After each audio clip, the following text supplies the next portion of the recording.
ಪತ್ರಿಕಾ ಮಾಧ್ಯಮವನ್ನ ಜನ ಅತ್ಯಂತ ನಂಬಿಕೆಯಿಂದ ಸ್ವೀಕಾರವನ್ನು ಮಾಡಿದ್ದಾರೆ.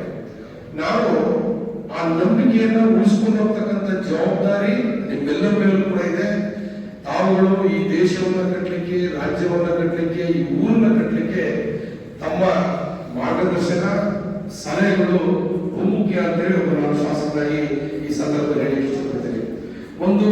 ಯಾವುದೇ ಒಂದು ಸಾಧನೆಯನ್ನ ಮಾಡಬೇಕು ಅಂತ ಹೇಳಿದ್ರೆ ಒಂದು ಒಗ್ಗಟ್ಟು ಇರಬೇಕು, ಒಂದು ಸಂಘ ಇರಬೇಕು. ಈ ಸಂಘದ ಮುಖಾಂತರ ಹೋರಾಟ ಮಾಡಿದಂತ ಸಂದರ್ಭದಲ್ಲಿ ಎಲ್ಲಿ ಬೇಕಾದ್ರೂ ಕೂಡ ನಾವು ಯಶಸ್ಸನ್ನು ಸಾಧಿಸಬಹುದು. ನಮ್ಮ ಸಂಘಗಳು ಕೂಡ ಸರ್ಕಾರದ ವತಿಯಲ್ಲಿ ಹಲವಾರು ಬೇಡಿಕೆಗಳನ್ನ ಇಟ್ಟಿದ್ದೀವಿ. ಕೆಲವೊಂದು ಬೇಡಿಕೆಗಳು ಯಶಸ್ವಿಯಾಗಿದ್ದಾವೆ, ಇನ್ನೂ ಕೂಡ ಕೆಲವೊಂದು ಬೇಡಿಕೆಗಳನ್ನ ಈಡೇರಿಸತಕ್ಕಂಥ ಜವಾಬ್ದಾರಿ ಸರ್ಕಾರದ ಮೇಲಿದೆ. ನಾನು ಹೆಚ್ಚೇನು ಮಾತಾಡಲಿಕ್ಕೆ ಹೋಗಲ್ಲ, ಯಾಕಂದ್ರೆ ತುಂಬಾ ಕಾರ್ಯಕ್ರಮಗಳಿರೋದ್ರಿಂದ ತಾವುಗಳು ಉತ್ತಮವಾದ ಸಂಘವನ್ನು ಕಟ್ಟಿಕೊಂಡು ನಿರಂತರವಾಗಿ ಕಾರ್ಯಕ್ರಮವನ್ನು ಮಾಡಿ ಜನಗಳ ಮಧ್ಯದಲ್ಲಿ ತಾವೆಲ್ಲರೂ ಕೂಡ ಇದ್ದೀರಾ.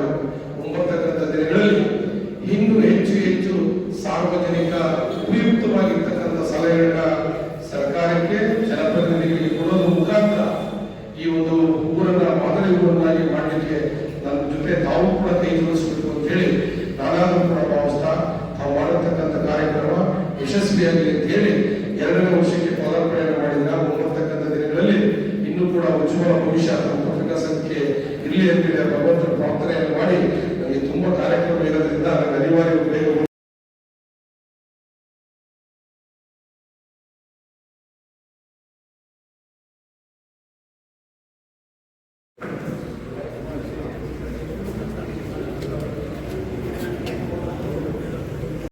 ಶಾಸಕರು ಉನ್ನತ ಮಾರ್ಗವೇ ಬಾಳಿನಲ್ಲಿ ನಾವಿದೀಗ, ಸನ್ನದ ಮಾರ್ಗದಲ್ಲಿ ನಡೆಸುವುದೀಗ, ಸಂಧಿಗೆ ಬಲಗೊಟ್ಟು ಆ ದಾರಿಯಲ್ಲಿ ಸಾಗಿ ಅನಂತ ಕಾಲವನ್ನು ಅದು ತೋರುವುದಿಲ್ಲ. ನಮ್ಮ ಕರ್ನಾಟಕ ಕಾರ್ಯನಿರತ ಪತ್ರಕರ್ತರ ಸಂಘದ ದೇಹೋದ್ದೇಶಗಳೆಲ್ಲವೂ ಕೂಡ ಸುಗಮವಾಗಿ ನೆರವೇರಲಿ ಎಂದು ಆಶಿಸುತ್ತಾ ದೀಪವನ್ನ ಬೆಳಗಿಸಿ ಈ ಕಾರ್ಯಕ್ರಮಕ್ಕೆ ಶುಭ ಕೋರ್ತಾ ಇದ್ದಾರೆ ಇತರೆ ಅಗ್ರಮಾನ್ಯ